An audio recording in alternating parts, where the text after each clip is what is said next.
Okay, sounds Right, good. so I'm Sounds recording good. now. All right. So yeah, you said you're right. Josh, it does look like he's online, but like that doesn't. Who knows what that means? Yeah, who knows exactly? Yeah. If he joins us, great, good for him. Yep, indeed. Otherwise, we'll just discuss without him, and Yeah. we'll be fine. You know, Yes, we will. Yes, we I will. think we're the ones with all the original thoughts here, in my opinion. You know, we're the ones who've done our homework and have read all the books. You know, Well, yeah. okay.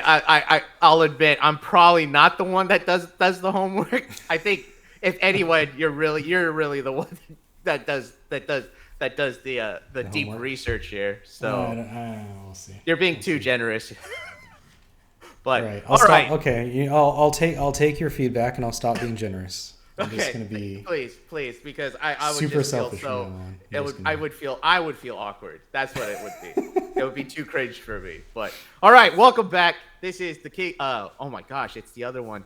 Welcome back. This is the Secret The Hideout other one. podcast. Yeah, right. Look at Simon Yu over Yeah. here. He's got two podcasts. You He's got know, two of them. it just slipped out, man. Embarrassment of riches. I don't. I'm not really trying to gloat, but it's just a natural thing. But here we are. We do apologize. We didn't have a reaction video of episode 7, but I don't think it was really necessary as more as I think about it. But anyways, I should just introduce myself. I am 33.3% of the podcast, Simon Yu, and then we got sexy stash Jordan Acosta right here with me. We don't have the other third because we don't know what happened to him. So we just Yeah. hope that he's doing well. We see him on Discord, but who knows what's happening. We see his computer at least on Discord. At least his either his smartphone that'll be on for hours on end, or his computer We'll is find on out. Discord. We'll find out tomorrow when exactly. he texts us and then says, "Sorry guys, I fell asleep," or Yeah, exactly. something like that. Or Yeah. like blame it on his son or something like Right, that. right, But right, who right. knows? But anyways, 7 and 8, we are reacting to the Mandalorian season 3 season finale, and it was a two-parter. So yeah, I think it was actually I think it worked out that we're gonna do this one Right. together. But I'm gonna hand it off to Jordan and ask him what he thought about episode 7 and 8 of Mandalorian season 3. Yeah. That was all right. Okay. Okay. I'm gonna be less generous, Jordan. I think Okay. of if we had like a list of the episodes, I think these are the bottom. I think Really? I mean I I like parts of them, but I didn't enjoy the season finale. I didn't. Yeah. Oh man, see, this is what I get for recording just after taking a shower, and my hair is That's ridiculous. fine. It looks good. It looks good on you. I mean, I did just get a haircut, so Hey, great. and It's, yeah, there you go. It's But yeah. I got my money's yeah, I don't worth. think you should worry about having messy hair. It just looks good on you. All right, awesome. I will take that Okay. feedback as well, and just Yeah. never think about my hair again. Just wake Yeah. up, roll out of bed. It'll do what I think it'll do what it I does. I think that's an actual hairstyle, right? Is that a hairstyle? Just bedhead? Yeah, Just, yeah, bedhead, right? Yeah. Okay. So, Yeah. Okay. Yeah. It was a little underwhelming. So the best way I can think to summarize this last episode, especially, is I am totally here for all the stuff they put in it, but the execution just really fell flat for me. I think like there's a scene where like what's her name Bo-Katan Kryze. So you've got a whole bunch of Mandalorians and a bunch of these like jetpack troopers. yeah, right. And so they're just flying in on their jetpacks, and Bo-Katan's got like a lightsaber, the dark saber, but whatever. She's basically a Mandalorian is flying around with a lightsaber, just like fighting people, and that sounds objectively like the coolest thing you've ever heard of, right? For Like, real. that sounds amazing. Absolutely. But the way they film it, like it's kind of shaky cam. There's a lot of close up. It's very gray and dark because they're in that big cavern thing. That's true. So That's right. when they arrive on Mandalore, like it's like covered in like green glass, I guess, from whatever happens, right? Probably on that cartoon that you and Josh love so much. That you just disregard, Yeah, right. that I disregard. And it looks really cool, right? And then they go underground, and it's like, oh, okay, so there's like tunnels. Yeah, okay, that's pretty cool. But then as the show's gone on, it feels like they spent basically all their time just like underground and just like gray caverns. Mm-hmm. So like it's kind of dark and it's kind of gray and you can't really see what's going on that well. Like I actually had trouble seeing what was on the TV just because it was daytime and there was too much light in the room, like Oh, good. reflecting off of Okay. the screen Yeah, for me yeah. to see You're what was right. happening. Right. And also that scene in particular had that sort of CG haze that I think a lot of Disney. I mean, you see this with like every Marvel movie. Like it's just this sort of like it's almost like a film grain, right? That like Mm-hmm. just washes over things whenever they do like a lot of computer graphics, right? So like again, like the idea sounds amazing. Maybe they just needed like 10 million more dollars for that one scene, right? Right. Because Right.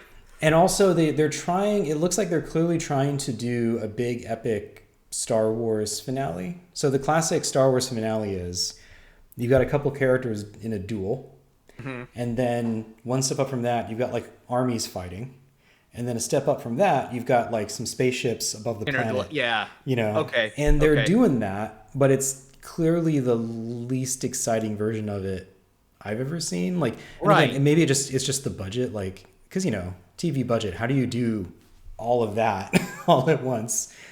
And they have this music going that's it's got a choir and it's like it's trying to sound so epic, but like what you're seeing on the screen just doesn't rise to that level. And then you have Moff Gideon, who has been the big bad throughout the whole series, Don't and get me this was just a started. really underwhelming. Yep. Like I guess he's trying to be. Again, the idea sounds really interesting. Okay, so he's a Moff, like Grand Moff Tarkin, but he's not content to just like serve the Emperor, or he wants to be the Sith Lord, and so he's using cloning and technology to try to like build his way. Okay. That's an interesting idea, Right. but like Right. we literally learn about that like 15 minutes before the end of this episode. Exactly. Exactly. Right? Exactly. And we kind of watch him in his suit and Bo-Katan and Din Djarin in their suits and the three guard guys who apparently are just standing off to Praetorians. the, Yeah. they're just standing off to the side of every room waiting for somebody to say Is that her something cue? dramatic. Is that her cue? Yeah. Like, have they just been standing? Because there's no tunnel behind. I think this wall. There's like a wall. Right, I'm like, where did right. they come from? They've just been waiting. Who knows, man? Exactly. That's so true. And That's they're in so their true. suits, and it's kind of clunky, and they're doing what they can with it. But clearly, like again, they don't have the budget to really make it look cinematic, which is clearly what they're going for. They're trying to go for cinematic, right? And it's just not Right. quite. They just can't quite hit it, Okay. So that's Yeah. that's kind of my take on it, and I know this will piss off a lot of people. It's a good thing Josh isn't here because he wouldn't be able to handle this. But I just go and watch like the finale of like The Last Jedi, which is very similar, like the fight at the end Right. with No, that- the guards, and it's very similar. And you could even like go through and like pause it and look at certain cases where like the choreography is a little clunky or doesn't quite connect, but like the way it's shot, the quality of the film, like everything, like it just looks the way it's cut, right, and the sound design, everything just looks 100 times better, right? Yeah. Just for that reason, Anyway, yeah, that's I think where I landed on it, which is like I am really satisfied with the way the story concluded and the kind of stuff they were doing, but the execution just felt like it fell flat. I think I think you said it right. I was trying to find the words for it because I was not satisfied either. I didn't like. It felt like the Moff Gideon. It felt like they just.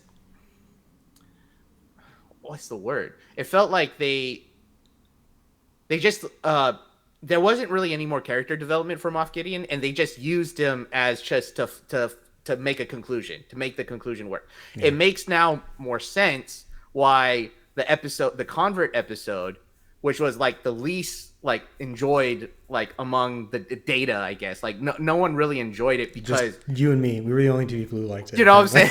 Right, exactly. It makes sense now why, because it seems like this whole Moff Gideon arc was just merely added on, right? You know how like in the converts, it seems like the whole like the spies and all that was just added on to this, and that's what it felt like. They just copy and pasted and attached Moff Gideon, which really annoyed me because you're right. In this entire season, Moff Gideon was so awesome. Like first season, second season, he was phenomenal. And I was just like, and man, like I was really, and we were in season 3 up to episode 6, and like, where's Moff Gideon at? Where's Moff Gideon Just at? And yeah. then, and it, yeah, it just really petered out, right? Um, we talked about it in episode 6 review. My worst fear how what was materialized, that they won Mandalore Yeah. in one episode in 41 minutes. The final episode was 41 minutes. It was less than anything. It was less than episode 7. It was one of the shorter episodes, and they took Mandalore, and I was like, gosh darn it. I mean, I think there really was no like big battle for Mandalore, right? There was like a skirmish for Mandalore. That's exactly right. That's exactly blow right. up this one base and they're done. In a cave. Yeah. In a cave. A cave. Yeah, exactly. Yeah. Yeah, dude. It's clear looking back at the last 3 seasons that this is like, so this is why Moff Gideon wanted Grogu, because he wanted to genetically engineer a force-sensitive body that he could inhabit through cloning. Right, yada, yada. right. So it's clear how it all leads up to this, and this just feels like there was like a 4th season somewhere that just didn't happen. Right. And now we're just like squeezing it all into season 3, and we got to move on, right? Exactly. Yeah, exactly. And it seems like you're right. It seems like the whole Empire spies and the Moff Gideon take could have been in the next. It could have been in the next season, and it could have worked great if they stretched it out and developed it more. But no, it was. So that wasn't. Those were two probably the main things that really was really off-putting for me. Do you think this is a consequence of them Marvelizing Star Wars? In other words, because the end of this season felt like the end of The Mandalorian as a series, because he's got Grogu back, he's got like his little house. Yes. There's like a little circle transition. Right. And they could basically just stop there, and Din Djarin has achieved his place in the universe, and right. And now maybe it's like, all right, we're done with The Mandalorian. We used him to kick off all this stuff. Now we're going to have like these other 3 episodes, right? Sorry, my cat's choking on something. Okay, all right. No, I mean, not like she's not going to die. She's just always eating stuff. Okay. And then coughing it up later. I was just going to say, if we need to stop, we'll stop. No. Okay. I don't know if you can hear that, actually. I can hear it, yeah. But that's okay. As long as you know what's happening and that it's not a major emergency. Yeah, she likes to eat pieces of plastic, and then she coughs them up later. She's a cat. Okay. That's what they do. Yeah, no, animals, so. But yeah, it feels like they've got all these other shows they want to do to lead up to like all these movies. So we have to end this now, so we can go do like Heir to the Empire or whatever they're going to do with Ahsoka. And then they have these other 3 movies they want to make. Correct. And it's done, basically. Yeah. It's funny because like when he walks into that bar and he's like, hey, like, why don't you hire me to hunt down like, rogue Imperials and stuff? And he's like, okay. I'm like, oh, awesome. So are we finally going to get back to what made season 1 so great? Exactly. But then like the way it ended, I'm like, well, maybe it sounds like maybe not. It seems like it's like when syndicate shows, like, there's a sense that it's going to cancel the next season, but they're not for sure positive. So they close it up nicely, but then they leave a little opening of what it could be. It definitely felt like that. It definitely felt like the last 10 minutes of the show, it's like, hey, we resolved everything. We resolved the major story arc and the major conflicts, right?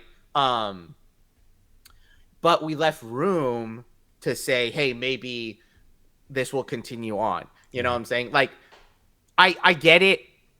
Majority of me thinks, and this is what sucks too. Like, the way Moff Gideon died. You know what I'm saying? It's like, okay, I get he's probably dead, being incinerated by flames of fury, right? Yeah. But he could have survived, and so it's just like, I hope not. So here's the thing. Villains in Star Wars. I don't know what it is about Star Wars that makes writers...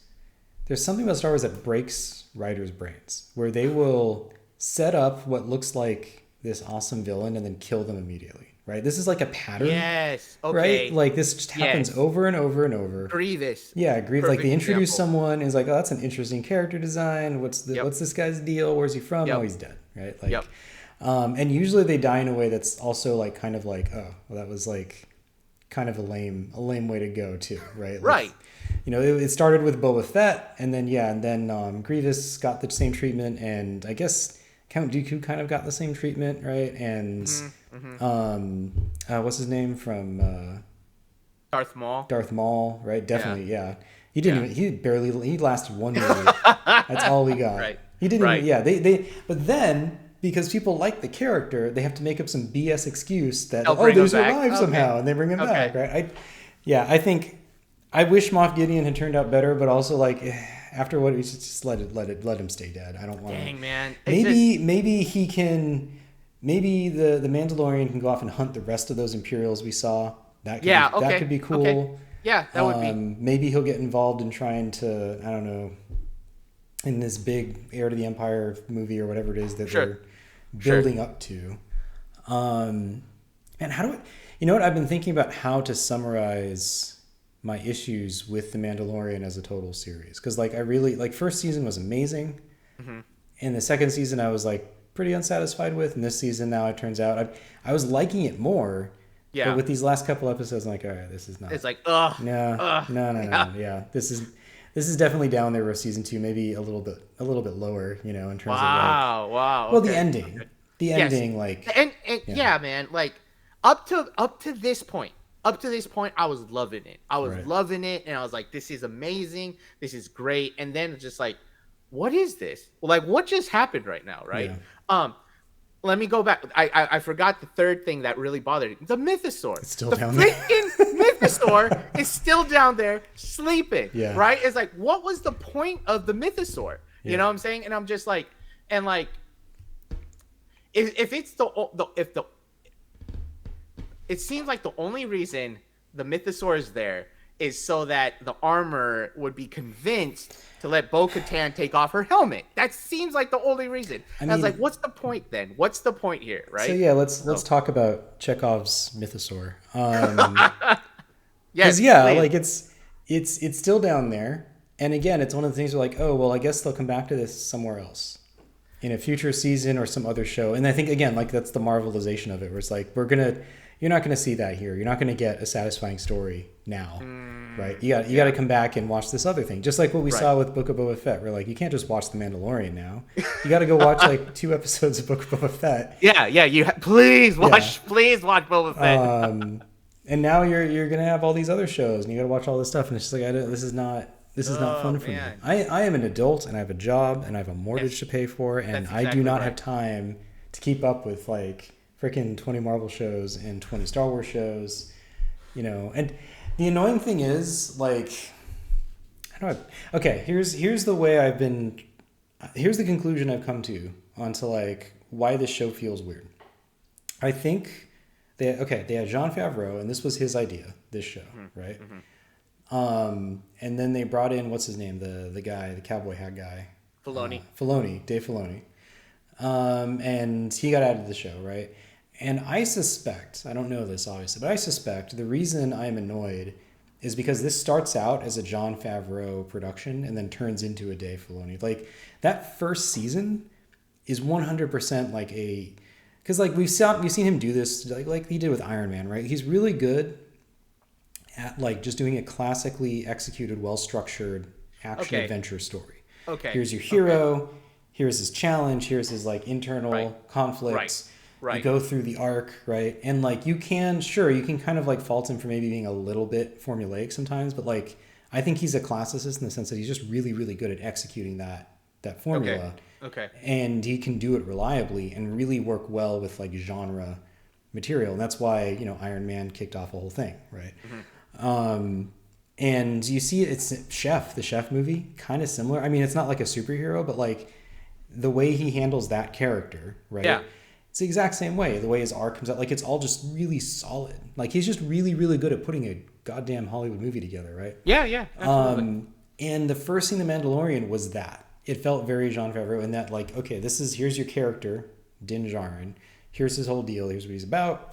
Here's his challenge. Here's what he's overcoming. Here's his story. You go through an arc through the whole season. It's really well structured and really well executed. And then in season 2, they start bringing all these Dave Filoni characters, right? Now I got to ask you and Josh to explain these people to me. And they don't really have that much to do with Din Djarin's story. Clearly, they're setting up other stuff. Yeah. Right? Yeah. And then in season 3, I feel like it did get back on track a little bit in terms of like, okay, like you've got this other character, but it is like watching them kind of buddy cop around the galaxy. It kind of makes more sense. They're both Mandalorians. Like thematically, it just feels more together, right? At least up until the end, where now I'm like, well, maybe not. It feels like this conclusion, quote unquote, was really just setting up maybe a bunch of other stuff to happen later, right? And while Din Djarin himself does at least get a finale, it's also not like he went through some really big arc this season to earn it. You know, he was just kind of there. Yeah. It's almost like there needed to be another couple episodes to like flesh out what they were doing with this, you know? But yeah, I feel like I think that first season felt very much like this is Jon Favreau's fingerprints all over it. I mean, he wrote and directed a bunch of it too, right? Like to start off. Absolutely. But then in seasons 2 and 3, it's turning into one of those shows, right? Like that sets up another show. Yeah. Or right? It's turning into a Dave Filoni thing where it's like, remember this guy, remember this character? And I just like, I'm starting to realize I don't really care about any of these characters. And I'm worried now. I was excited for like an Heir to the Empire adaptation. But now I'm worried that because it's not going to be the original version of it from before Disney, it's going to be it's Filoni's version. It's Filoni's version where like it's deeply intertwined with all this other stuff. So Mike, is that going to be a satisfying thing on its own, or is it going to be like this weird hodgepodge of like Heir to the Empire plus a bunch of other stuff that kind of weaves into it? And I don't know, man. I think that's good. I think you're right, because it's basically what it's become is you saw the transition from, especially in these last 2 episodes, you saw the transition from quality storytelling. I mean, we can't deny the fact, you nailed it. Jon Favreau is a skilled filmmaker. He's a skilled filmmaker. He's a skilled storyteller. He has the experience under his belt. He's done a lot of things, both behind the camera and in front of the camera. So he knows. So you're absolutely right. And I think what we see now is kind of like basically the world building is Filoni's. Like the world building is totally Filoni's, because he can reference this, he can reference that, you know. And I think what become, or what I've seen and what you're saying, is basically it's all the world building in these last 2 episodes. It's all about the world. It's all about these characters that we're not invested in because they've only appeared in 1 or 2 episodes in this entire season, right? And then because it's launching, it's so there's like an ulterior motive in these last 2 episodes by the studio, and you can sense it, and that takes precedence over the actual story and the resolution of the story, and that sucks. That really sucks, because now it seems like this is foreboding to Ahsoka. Because basically when we saw the trailer at Star Wars Celebration, it's just fan service. It's fan service from the Rebel shows. It's fan service from the Clone Wars. To see Thrawn, to see Ahsoka, to see Sabine, to see Hera. It's like it's basically a live action version of Filoni's cartoon, and maybe that's all it is, and that's gonna suck. That's gonna suck, dude. It's just live action Filoni. Yeah, it's just live action Filoni, and that's the after seeing this and sensing that, because what's interesting too is even though Rick Famuyiwa is a phenomenal director, like Jon Favreau directed the last the last episodes of the seasons, right? He didn't do it this time, which is very interesting, And so it's just like, I don't know what's going on, but like, this is, I think since you brought that up, this could be a clue to what we should expect with Ahsoka, that it's all surface, all shell, and no substance, and that's actually. Yeah, that's disheartening, man. That's really disheartening. It is a little disheartening, especially for someone like myself who's like not really that familiar with the Filoni stuff, right? I'm right. Like, okay, like I guess a lot of this sounds like it'll be great payoff for people who are really invested in those shows. That's right. But if you haven't seen them, it's just gonna be like, okay, It's basically what you said. Yeah. You have to disregard your disregard and watch Rebels to really understand Ahsoka. That's what's gonna I happen. gotta watch That's like what's going 10 to happen. seasons of television, You know, 4 different cartoons, right? There's gonna and have what, like 4 TV movies or something. exactly. Yeah. Yeah. Good luck with that. Good luck with that. Okay, You know? so one thing I'm realizing, this was weird for me because like I originally did not care that much about like, so they announced like 3 different Star Wars movies Yeah. that they want to make, right? And who knows if all 3 will actually happen or not. It's hard to say right now. The one that seems like it's in the most trouble is probably the most important one, which is the Rey one, Yeah. right? Which Right. lost a writer, and they're Yep. still trying to figure out what to do with it. But also, like, I feel like that might be the one thing now I'm looking forward to. Not because here's the thing, Ahsoka could be good. Yes. It doesn't look like it'll be bad, but I also don't think I'm gonna like really dig it that much. I could be wrong. I hope I'm wrong. You know, all these other movies could be good. I don't know. There's so many good movies. Like it's not enough at this point for a movie to just be good. I have to like Yeah. care about it for Yeah. some reason. It needs to be Yeah. exciting, right? I think the Rey one at least is like, look, at least they're just telling a new story that isn't loaded down with like 10 years of like lore and Sure, baggage sure. and right, and like they're gonna have to come up with a new story of like Rey and some refounding of the Jedi Order in the new, like it'll actually be different. It'll have to be different. Yeah. They can't leverage every, you know, all like, I mean 10 years, what am I saying, 20, 30, 40, 50 years Right. of lore. They're Right. gonna have to like do some new stuff, and maybe I'm more excited for that now simply for that reason, you know, because like just yeah, because like what's untapped potential. yeah, like what's been the best Star Wars stuff? I mean, Andor everyone loved, and that's really doesn't have much to do with anything other than Rogue One. And even then, like it's not like that tightly connected to Rogue One, right? Right. We know it's leading up to it, but like it's not like they're bringing in all these characters. There's To- like there's that yeah. one guy, right? The one Yeah, guy yeah, from yeah. the prison. Yep. That's right. That's the guy. And then like there's the Star Wars Vision stuff that I think most people really liked, and Yeah. you might disagree about which one is actually the best or not, but like everyone seemed to like those.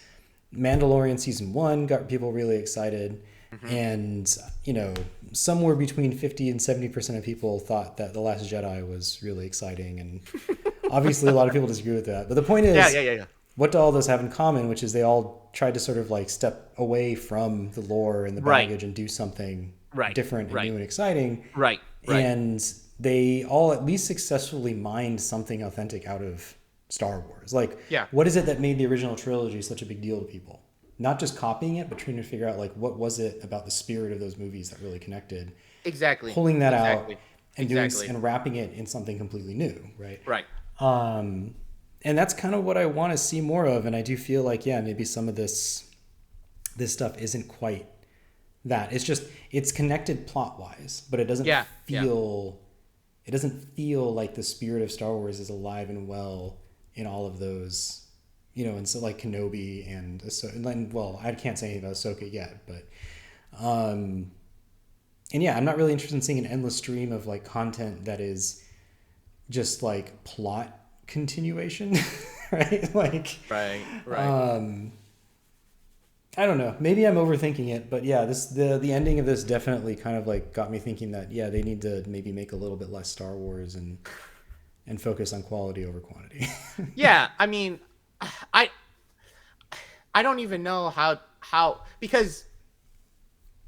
So what when you were just sharing about how like you take the old, find out what was the important key factor of what was previously done, and then wrap it into something new, right? That's key. That's absolutely key. And what it reminded me of is a scholar by the name of Robert Alter that I read a long time ago, but he wrote a book on called The Art of Biblical Narrative, or The Art of Biblical Narrative.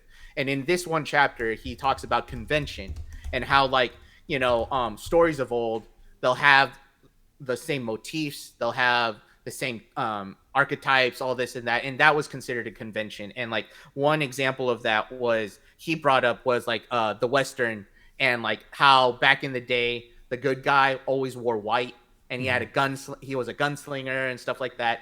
and then it just progressed on and on to have it would challenge that and make something new. But then to break out of the convention, you have to change it subtly, right? And so he said, like, you'll have the white gunslinger, but he'll probably have a lame arm. So he has a rifle sling to his shoulder, and he just tries to move it that way. And it's like it's the same. It's familiar, but it's different. It's different entirely. I would imagine Obi-Wan, all these other ones, they failed. They failed. I think they were trying to do that, Right. trying to give them the benefit of the doubt. I think they were trying to do that, but it just didn't work. And I'm not sure why it didn't work, but but I think it maybe had to do with they wanted to play safe and keep doing the same old thing to get that fan service, when in reality maybe to thoughtfully think it through and create a new thing out of the convention, right? But yeah, that's what I wanted to share in that regard. But I don't know, man. I mean, like, I want to, like, I didn't like it. I didn't like Obi-Wan, but like I wanted to give them the benefit of the doubt that they tried. But it's just something that, like, it seems like that production fear is there. It's just like, hey, this seems too risky, and we need you to rely back on the old stuff, kind of thing. So that's interesting, because I feel like, all the stuff that I think works the best would look like a risk on first blush, right? And I suspect a lot of those things only happened because of names, right? So like The Mandalorian happened because of Jon Favreau, right? He's making up a brand new character and telling a brand new story. Why do that when there's so much other stuff? Well, it's Jon Favreau. Based on the strength of that name, he can make something happen, right? Okay. And they started off relatively low budget for something like this, right? Mm-hmm. And so, he kept it simple, made it happen. And I think you can say something like Andor, like Tony Gilroy and Diego Luna made that show happen. Sure. Right? Sure. Like, you've got those names. But also they're learning that, like, that stuff doesn't also necessarily result in financial success. Like Andor didn't get great ratings, right? Right. But I would argue that continually, like, going back to the well does have diminishing returns, right? Yeah. So, like, and I do think, and again, like, many would dispute this, but like, The Last Jedi made a ton of money. It was financially very successful, and general audiences liked it. So, like, it's not like you can't do something risky and different, but also it has to be like some weird, artsy thing that nobody understands, right? Right. I bring that up repeatedly because I think Rian Johnson clearly knows how to thread the needle because, like, in a lot of ways he looks like one of those artsy auteur filmmakers, right? Sure. Who's got like a distinctive style, works with genre stuff, is formally inventive, and yet he also makes these like real crowd pleasers. Like, I mean, the Knives Out and Glass Onion work. Yeah. Those are crowd pleasing movies. They're made to be fun. They're made to be entertaining, and he knows how to like do that. Jon Favreau is not artsy, but he knows how to make crowd pleasers. Exactly. Right? Yep. And is still like a quality craftsman, and that's a tough thing to do, is to thread that needle. I think maybe the challenge with Andor is it's not fun, right? Tony Gilroy is an artist. Yeah. He makes like he's a really great writer. He makes cinema, right? Some of the best movies ever written, some of the best scripts are his scripts, but they're definitely not like fun movies, right? And his success has largely been critical. And yeah, maybe that's just something they need to figure out. Like, I'm glad Andor exists. I hope season 2 is great, but also to some extent Star Wars is what it is because when it's successful, they can thread that needle of making something that is like, I mean, it's always tough to say this around genre stuff. Like, it may not always be very deep in an intellectual sense, but its engagement with its underlying mythical sort of like substrate. That's exactly right. Yeah, is what gives it depth. Yeah. And when Star Wars is good, it does that really well while still being a fun adventure movie with like some cute aliens and some ships and lightsabers, right? Absolutely. Absolutely. Yeah. And yeah, I think like it's a tough needle to thread. Again, I feel like what's her name? The director. We were talking about her last time. Bryce Dallas Howard. Oh, yes. Yeah. Seems to know how to do that. And again, I have to ask, like, why don't they just give her a freaking show or something? Because I feel like they need that right now. Because there's And you wonder, dude. I really hope then she directs a lot of Ahsoka. I really do. I mean, I don't know if she Well, will. maybe she will. Maybe it'll be good. But like, I don't want her to just keep directing. Like let her show run something, I see. I right? see. I see. Like that just seems like you need people who can do that, who can thread that needle, who can do a Hollywood. Like I think I said this last time we talked about it. You can do a Hollywood production. That's like a skill in itself. Is managing a freaking Hollywood level production, TV or film, right? Right. And Right. all of the pre-production and post-production, yada yada, whatever's involved. Jon Favreau can do it, right?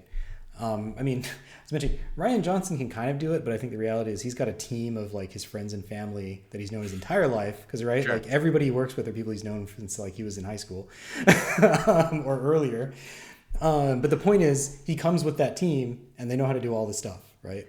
And they can effectively and efficiently, on time, under budget, deliver things, and the quality is high. Right. And that's just like that. As we saw with this episode, it's kind of hard to pull off because this episode clearly like they were struggling to like get some stuff to work. Exactly. Yeah. And they probably got to a point where like, well, we only have so much budget, so it looks as good as it looks, and this is what we're going to go with, you know. Yeah, we really put all our budget in the sea dragon turtle scene, so we got to just do our best with what we got now. Those monsters were probably pretty expensive, yeah. Dude, like the last episode, there was like this giant Triceratops monster. Yeah. And I was like, more as I think about it now, it's like, was this really necessary? The to most have that? visually spectacular stuff in this show is all just incidental, like monsters Yeah. and things attacking. It's not the specifically core kaiju, event. right? It's the plot. Yeah, it's incidentally giant monsters. Yeah. And I was just like, oh my gosh, right? Yeah. Yeah, like how can I look, they're flying, it's cool, but how can I be impressed with stormtroopers? Like in the previous episode, they're up on a planet covered in green glass. Right. And then like a monster, like a freaking Godzilla, rises out of the ground, right? And like destroys their land ship that they Right. sail. Yeah. Like I'm just like that is I mean, it's completely unnecessary and it's kind of a plot contrivance, but it's also like one of the wildest things I've seen on a TV show. Yep. And like you can't do that and then expect me to be impressed with some people like running around like pew pew, right? Like In a cave. yeah, In a cave. Right. In a poorly lit cave. That's right. That's exactly right. Yeah. You know. Anyways. Okay. Not to excoriate these last two episodes. Let's finalize this take, our reaction. Was there anything good that you could say of these two episodes? Again, it's the ideas. So again, you know, I think you get to see some Mandalorians fly around with their jetpacks and do stuff. But we've seen them do cooler stuff earlier in the season, whereas this one is just like they're just flying around, and it's kind of hard to tell where everyone is and what's happening. But like there's some ideas in here that I really like.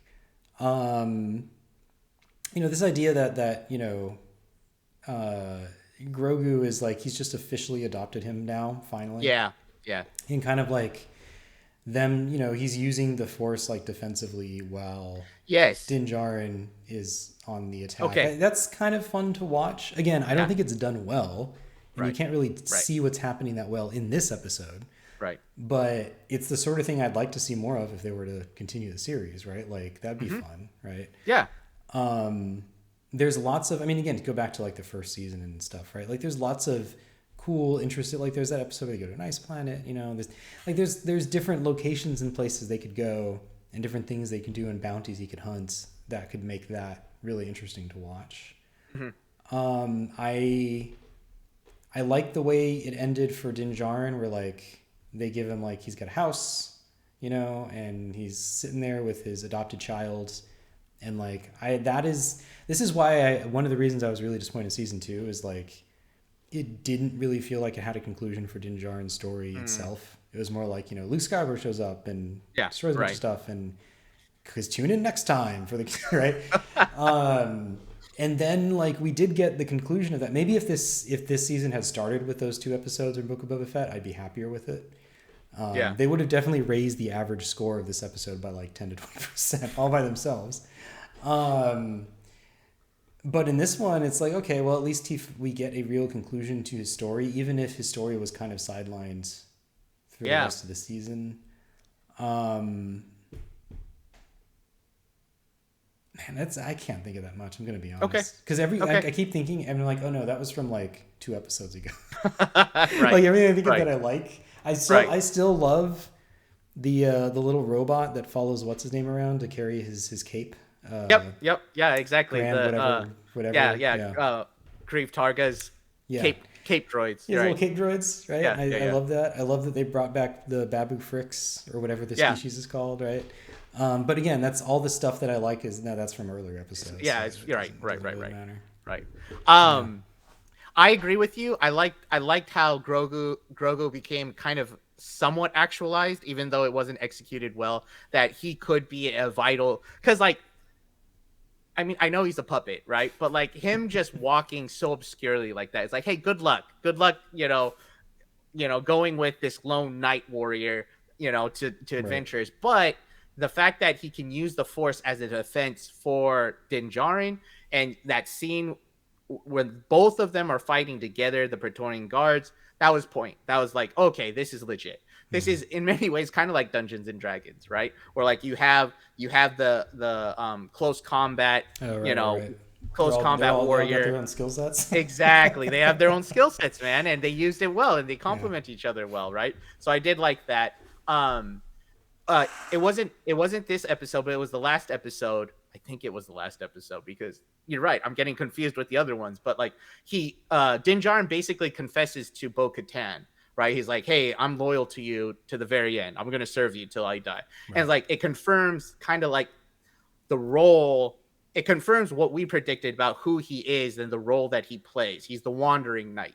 He serves royalty, he Yeah. serves his queen, and he wanders around to And do what needs when to he be done. retires, well, I guess he's not really retired, but when he Right. retires to like a freaking farmhouse in the Exactly. countryside. Yeah. Exactly. He's not going to end Yeah, up in living this in the past. castle or whatever. Right. Yeah. Exactly. That's exactly right. And then like whenever he's called or beckoned, he'll rise up to the occasion, kind of thing. So Yeah. that was choice. That was cool. I actually kind of enjoyed them destroying the dark saber, because it's Mm. like that whole idea of just like, even though it was meant to approve the authority of one clan or one person of the clan to rule everyone else, it was still a divisive artifact, right? And Here, so that being destroyed, and this is a perfect example of what we're saying. Like, what was the important thing about the Mandalorians, and changing the convention to do something new, right? And so this is a potential thing of what could they do in the future. It's just mm. like, okay, they don't have the dark saber anymore. How will they unite each other? And it seems like the first glimpse of it is like these two differing factions, these fundamentalists and these somewhat moderate, progressive Mandalorians come together, fight against a quasi empire, right? To take over their planet, or to win back their planet. That's their new tradition, right? And so I was like, okay, this is interesting. Um, but that's it, really. there is one thing I guess that I thought was pretty cool, which was so he gets over his distrust of droids and he works with what's Yeah, the R it's an R5. I don't know, it's one of R5. yeah, it's an Yeah. Hey, R5. buddy. And he has him open the force fields so he can fight those guys two at a time. Yeah. He goes through them, Yeah. and Yeah. Yeah. Yeah. Yeah. I actually thought that was pretty cool. It's fun to. It was nice to actually see Din Djarin actually like have to like fight through some Exactly. guys. Exactly. But my favorite thing about it is in typical Mandalorian fashion, like he's not like effortlessly mowing through them. Yeah. And it was funny how in the very first one, in the very first section, he knocks one of those stormtroopers off of that path. Because in the world of Star Wars, Yeah. you just gotta Yeah. have narrow walkways over Exactly. infinite And with drops bottomless everywhere. pits, right? It's just like you got to protect these areas with your life. Yeah, he's trying to steal their weapons, and he knocks the guy off, and he reaches for the guy's gun, but he's too late. He's like, ah! Right. Right. And I was like, oh shoot! So then he has to like grab it was like a shield, and he's Yep. as he goes through them, he grabs a new weapon until he's Exactly. Yeah, finally that got was a cool. gun. Yep. Yep. So like that was pretty cool. But again, not to sound like a broken record, it's kind of dark. It's kind Right. of hard to see all the time. Like the red force fields are the only thing that really pops. So again, there's a version of that that's just like maybe 20% better. That would have been amazing, right? Sure. That would have just looked incredible. That was lit better and maybe shot a bit more dynamically, right? Yeah. Yeah. Or just the set, production design was a little bit more poppy, just something to make it, again, I keep thinking of Andor and like the way the prison looked in Andor, and just how like how white arresting, it was. yeah, Right? it's everything white, hard angles there, like it's just the arresting design of it really sticks in your mind, right? Also, I thought it was pretty funny how there's those little Imperial service droids. So like, yeah. They're like trying to gang up on R5. Like, okay. Completely ineffective. They're the size of like a shoe, but that was, again, that's a very Star Wars thing. Right. So I thought that was pretty funny, but also similar to like, I know this sounds weird to say about the R5 droid, but similar to like what we saw with Moff Gideon, like you don't really spend that much time with this droid. We see him in one episode early on, and then he's back. So like it's kind of funny, but it's not like you've really like built any kind of emotional attachment. Exactly. The way it's you almost did as to if, like R2 or exactly. BB-8 or it's almost as if like, hey, this is like R2. Yeah. So just deal with it. Look, we're gonna do some Star Wars stuff with the droids, right? Right. It's all surface, but because you haven't really built the underlying foundation, it just feels a little blah, Yeah. So Yeah. okay, well, I think I did my best to give it its just deserves, so it's just like, so if there's anything else, if you have anything else to say, I think what's your this. Okay, what before we sign off, what's your rating for just the season as a whole? Oh man, up to 6. I was going hard 8.5 out of 10. Oh, okay. After these last two episodes, I hate to do it, but I'll probably 6.5. 6.5. Yeah. Okay.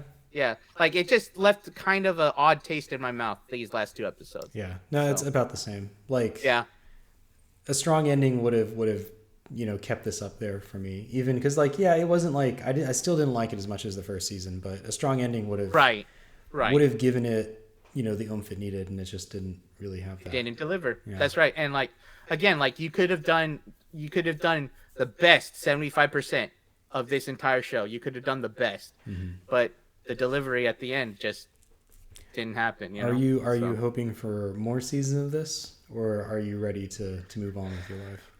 I'm not excited. I'm not excited if they have another season. Honestly, I like the idea. I like the idea of them returning back to him being a bounty hunter and seeing that dynamic with him and Grogu. But the question is, what would be the purpose of that? Because it seems, like you said, the studio's purpose is to launch other shows.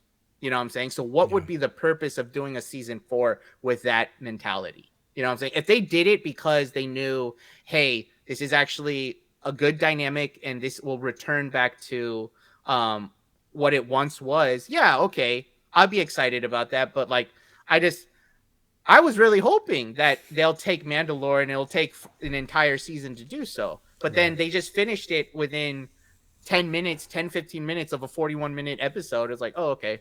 Well, yeah, that's it for me. Yeah, about this. I think I'm at about the same place.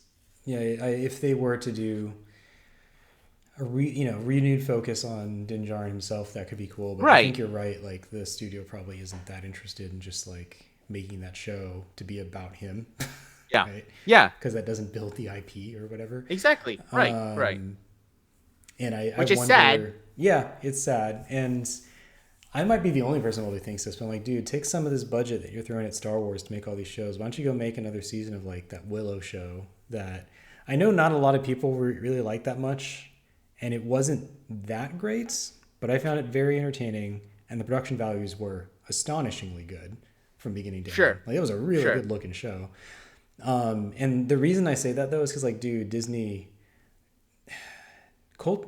it's weird to have to say this to like Disney of all people, but like you gotta like cultivate IP if you want it to matter.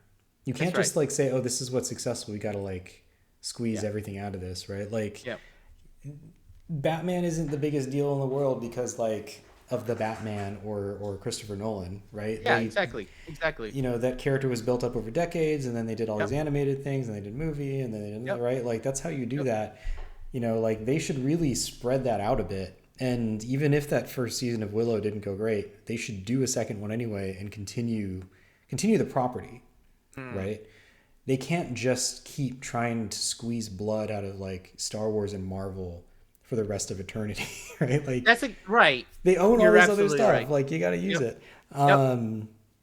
Still waiting. I know there's supposed to be Zorro happen at some point. Still waiting to see more of that. Really? You know, like why? Okay. You could be doing Okay. that. They own Zorro, right? I think they own Zorro or the TV show. They Anyway. did. I thought maybe I don't know if they have like the movie rights. I didn't know that, but Oh, I okay. mean, back in the But yeah, day they did, and point it was is, incredible. I think it's that marvelization of like how can we exploit this IP right as thoroughly as we can. Right. But I do think Right. that gives you diminishing returns. Yep.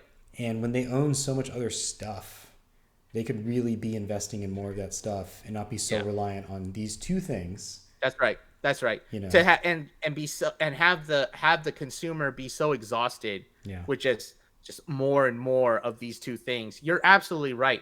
It would have made so much sense if they said, "Hey, we'll do a Star Wars movie every 2 or 3 years, and in that time, no Star Wars stuff, no Star Wars stuff.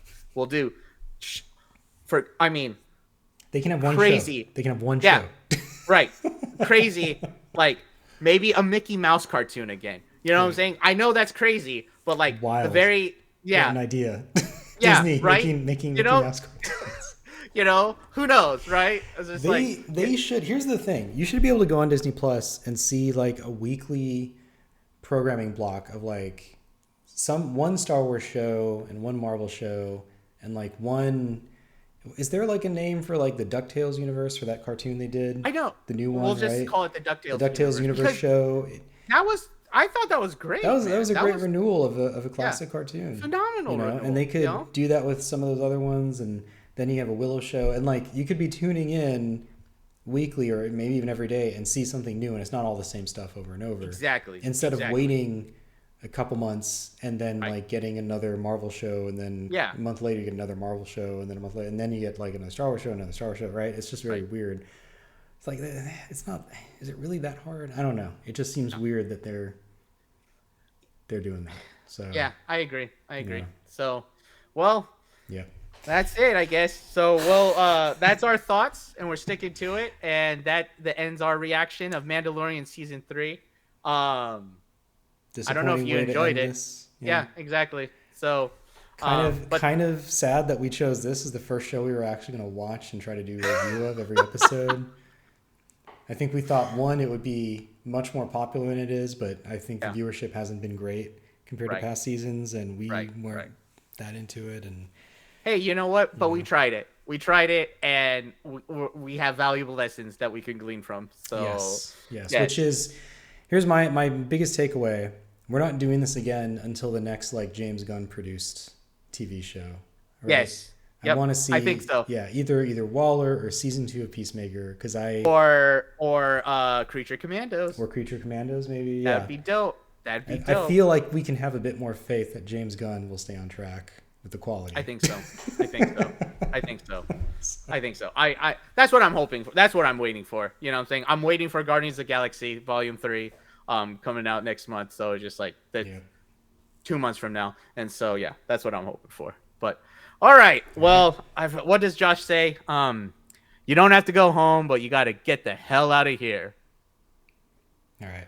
I don't think we play the music for this, so I'm just going to stop Oh, okay. recording. That's fine. That's fine. All right. That's good to go.